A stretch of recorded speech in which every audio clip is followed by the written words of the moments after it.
Countdown for blastoff. X minus 5, 4, 3, 2, X minus 1, fire.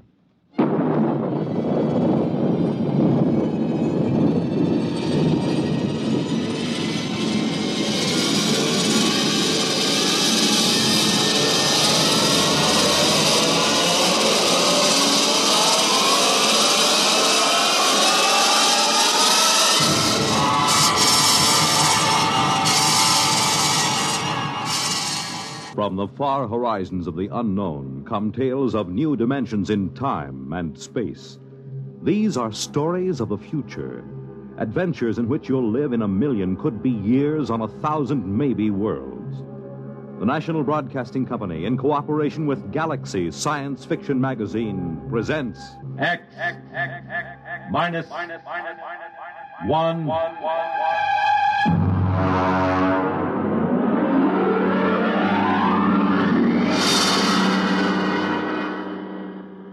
Tonight, we take you some 800 years into the future to meet man's best friend.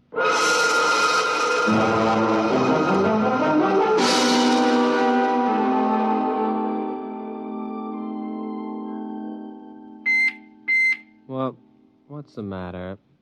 Who's there? What? Oh, turn on the annunciator. All right, I'm coming. I'm coming. Well, stand in front of the screen. I can't see you. I am in front of the screen, Mr. Schnee. You haven't turned up the viewing control. Oh, yeah. Well, there you are. Do I know you? May I be the first to congratulate you, Mr. Schnee? You may indeed. What for? Oh, you haven't heard the news. Good, then I shall be the first. I imagine I got a head start on the others because of my superior facilities for locating you. Your address wasn't given. These pronouncements do tend to be a bit vague. It's a matter of tradition, I suppose. I haven't heard any news for days. I've been listening to my sound tapes and, and meditating. Now, wait a minute. I'll let you in. Oh, the auto bursar must have forgotten to pay the doorbell. Have to open it manually. Just a minute. All right, you, can come in now. Well, I suppose you don't know who I am. Well, you're wearing the uniform of an upper echelon salesman. I just wanted to warn you, nobody can force me to buy anything. I'm a free citizen. Oh, now, come, Mr. Schnee. I suppose the big news is I'm the lucky householder to whom the little gem room expander will first be offered. Oh, nothing of the sort. I'm not a common salesman. Oh, I'm sorry. I didn't notice your merchant prince badge.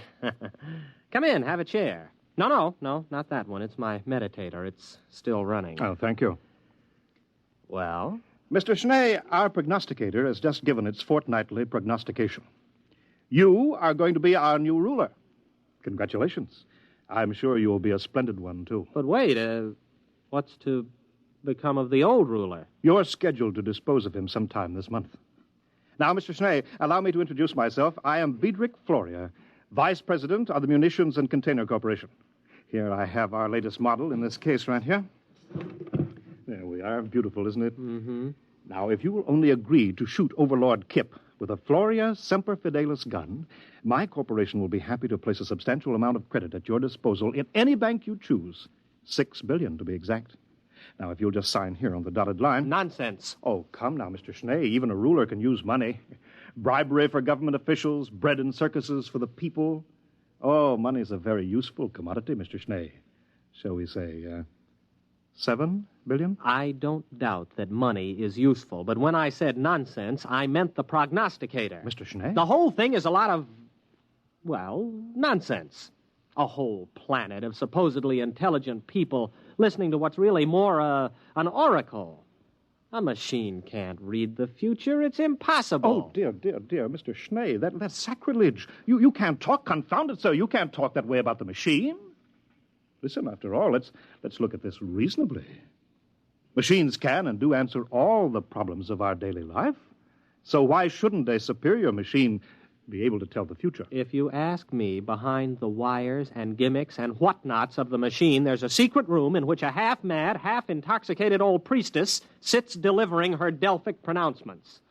Might as well have an above-board oracle and be done with it. Now, Mr. Schnee, even our ruler shouldn't flout the authority of machinery. Of course, it's all right when you're alone with friends like me, but in public you shouldn't. Mr. Schnee, I'm from the Daily Disseminator. How does it feel to be ruler prognosticate? Perhaps you'd tell us in your own words. Oh, that's what I get for leaving the annunciator on. There's your communitive. All right. I'll answer it. Hello. Mr. Schnee? Yeah. I'm Overlord Kip. I understand you are the young man who was destined to dispose of me and take my place. Well, honestly, Your Honorship, I haven't the slightest You'll intention. make it swift and painless, won't you? Suppose you come around to the palace around 1 o'clock or so. We can have a bite of lunch and discuss the matter together. After all, I think you'd agree that I have been a reasonably good ruler, and so I have the right to die with dignity. Oh, absolutely. No question of that. I think it's a very good idea having a chat about it first. It is awkward to dispose of someone you haven't met previously. Thank you, Mr. Schnee. I hope you'll find your successor as cooperative as yourself. I wonder whether he wants me to make an appointment so he'll have a band of counter-assassins ready to kill me. You know, that would save him the expense of a standby guard. He's pretty tight, you know. He wouldn't dream of doing anything of the sort. Overlord Kip knows what's due his position. He has a sense of duty and responsibility, which, unfortunately, seems to be lacking in his successor, if you'll excuse me speaking frankly. I am, of course, considerably older than you, and so I feel... It's quite all right. You may speak freely. Furthermore, if he had you killed, the people would probably give him a painful and lingering death for attempting to interfere with the course of destiny. Oh, by the way, speaking of the people, the Polo will probably be around to hail their new leader soon. You really should work up a few well-chosen words. Well, I'm not going to do it. They can't make me kill him and take over, and that is flat. I am not the administrative type. I never have been. Well, in that case, the people will probably kill you for attempting to interfere with fate.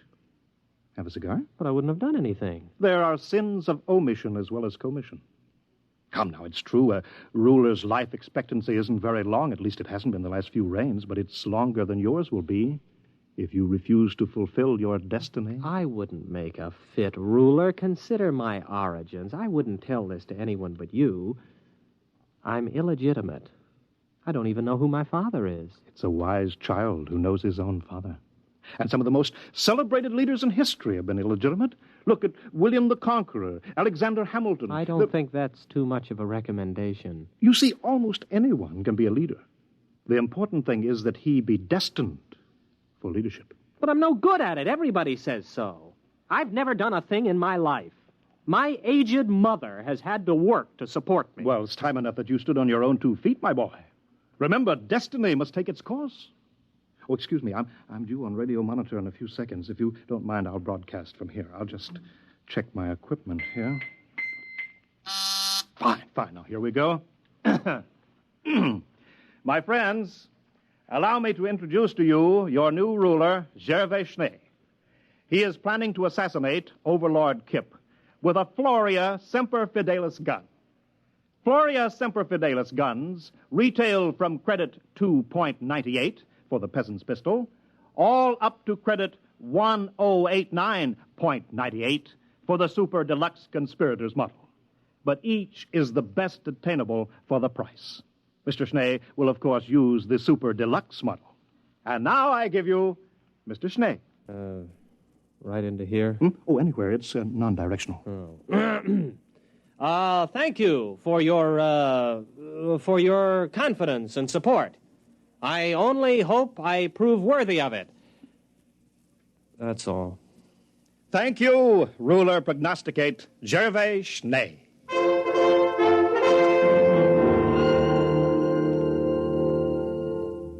Will you have some more wine, Mr. Schnee? Oh, no, thank you, Overlord Kip. I've had too much already. It's a delightful vintage, isn't it? I think it was bought by Overlord Jasper about 7 reigns ago. You'll find the cellars in perfect order. I'll give you the inventory and the key a little later. Do we have to talk about it? Oh, well, one has to take these things as they come, you know. Here today, gone tomorrow. That reminds me. Will tomorrow suit you? Well, of course, it really doesn't make any difference to me. All right, then. We'll set it for tomorrow, if that's convenient for both of us. I have the afternoon clear. We'll make a public announcement a little later. Well, all right, if you say so. Of course. And now we can go into my study and discuss the details at our leisure. I've got half a box of some wonderful cigars left over. I think you'll enjoy them.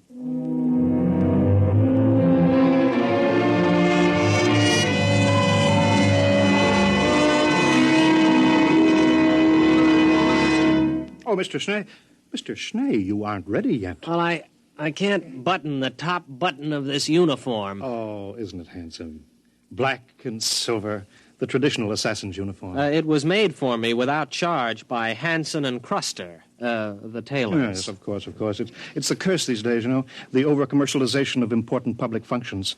Oh, wait a minute, I have your pistol ready here. I bet you're excited.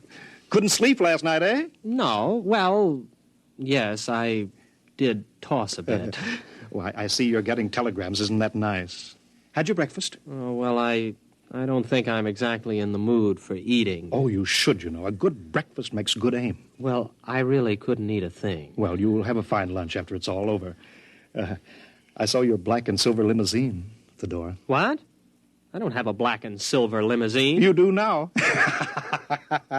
Oh, yes. You know, there's going to be a brass band along. There'll be crowds cheering. Oh, it's such a lovely morning.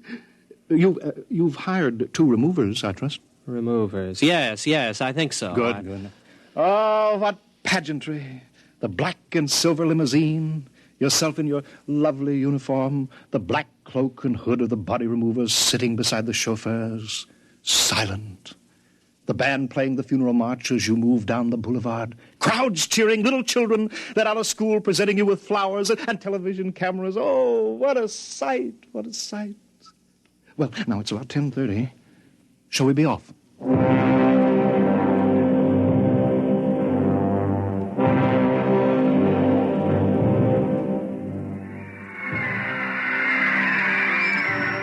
Well, come on. Get out of the car, Mr. Schnee. I don't feel so good. Well, come on now. The television cameras are ready. There we are. Just a moment. Now, ruler prognosticate Schnee, allow me to load your super deluxe conspirators Floria Semper Fidelis gun for you. It's already loaded. I'm supposed to do it now for the cameras. It's already loaded. Permit me to check it, then? It's perfectly all right, I tell you. No, don't touch it. Nobody would have any difficulty loading a Semper Fidelis gun. Yes, that's right. Yes, of course. Whether you buy the peasants or the conspirators model, both have the same freeloading mechanism. Here we are, candy, popcorn, hashish, yogurt. Buy your refreshments here. Program. Sometimes you can't tell the assassins from the corpse without a program. Hit your program for the program. All right, Schnee, it's time. Let's go.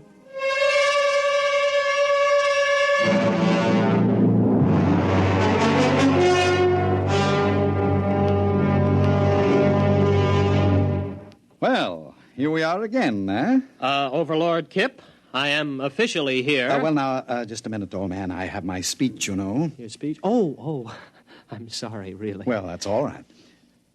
Ladies and gentlemen, before the conclusion of this ceremony, I wish to remind you of a few important facts concerning my reign, which comes to an end in just a few minutes. I call your attention to the budget of 2786. 83 billion credits against an outgo of 72 billion. Not to mention the dam across the Volga River, which was constructed 3 months short of the proposed 5-year date at a cost of 73 billion. I thank you.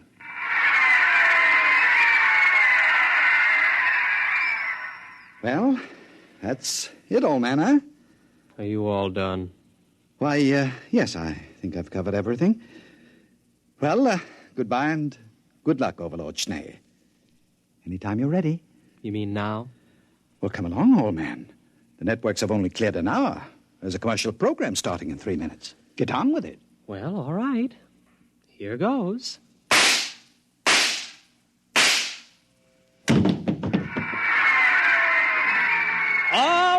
All right. Everyone will now please leave while the removers take over. But the television, the cameras, it's part of the ceremony. Why can't they televise the removal? Everybody leave immediately!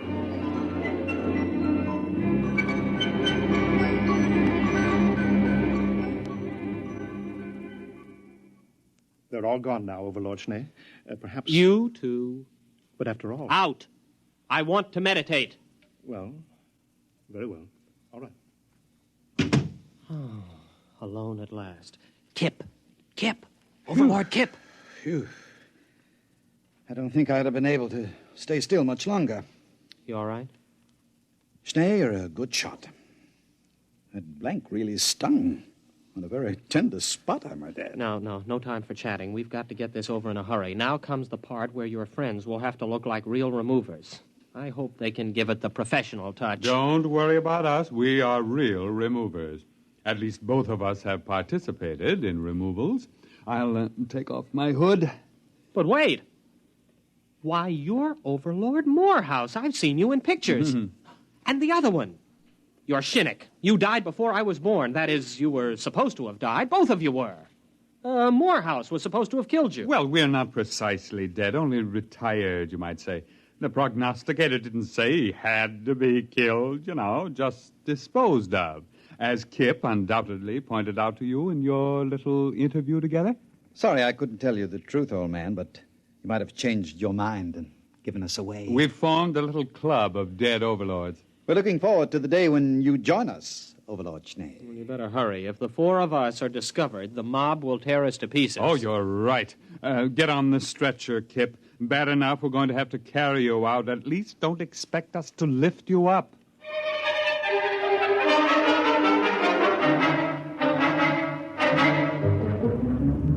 Floria? Yes, Your Honorship? The prognosticator is right here in the palace, isn't it? Yes, Your Honorship. Lead me to it immediately. Certainly, Your Honorship. It's this way.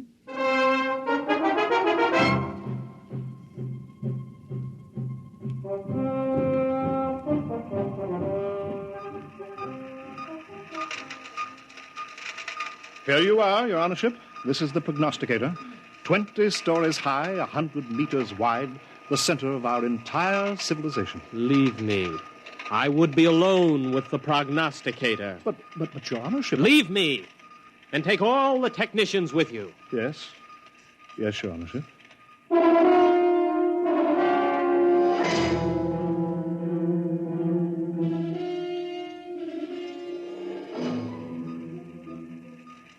You're all alone now, Your Honorship? You too.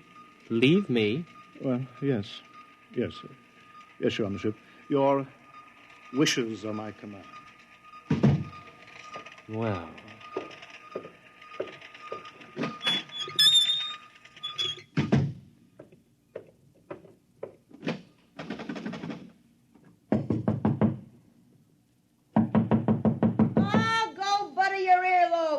Can't you read, you dumb cluck? That door says private. Open up. It's me, Gervais.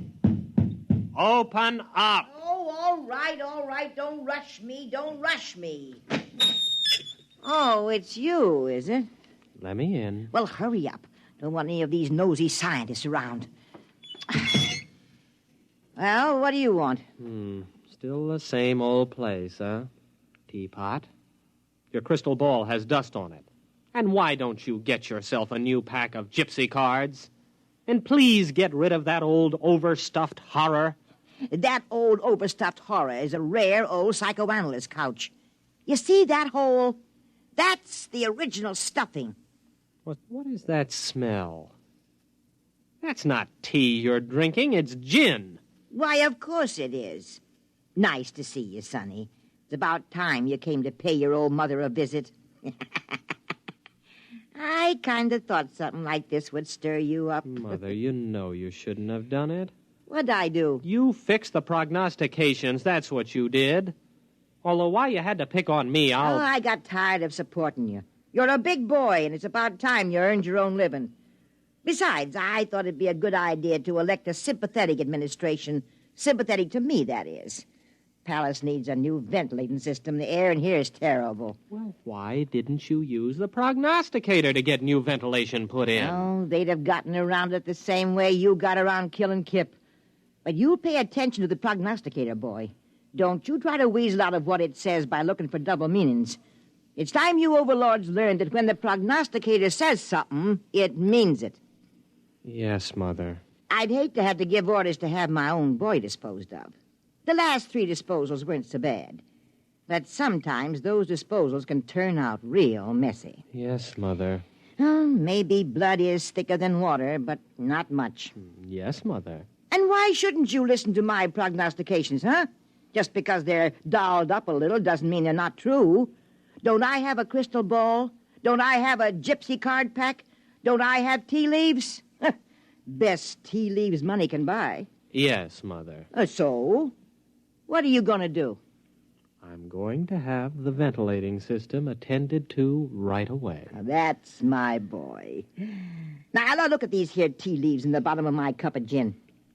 Yes, Mother. I can see that everything's going to work out fine.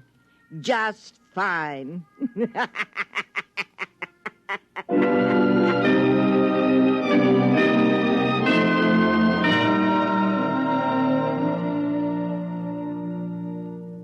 You have just heard X-1, presented by the National Broadcasting Company in cooperation with Galaxy Science Fiction Magazine, which this month features The Hardest Bargain by Evelyn Smith. Galaxy Magazine on your newsstand today. Tonight, X-1 has brought you Man's Best Friend, a story from the pages of Galaxy, written by Evelyn Smith and adapted for radio by Ernest Kanoy. Featured in the cast were William Redfield as Schnee, Wendell Holmes as Floria, Santos Ortega as Kip, and Leona Powers as Mother, with Raymond Edward Johnson and Bob Hastings. Your announcer, Radcliffe Hall. With this broadcast, X-1 concludes its present series. The show will return to the air on Thursday, June 20th. Check your local radio listings for the new date and time. That's Thursday, June 20th. X-1 was directed by Daniel Sutter and is an NBC Radio Network production.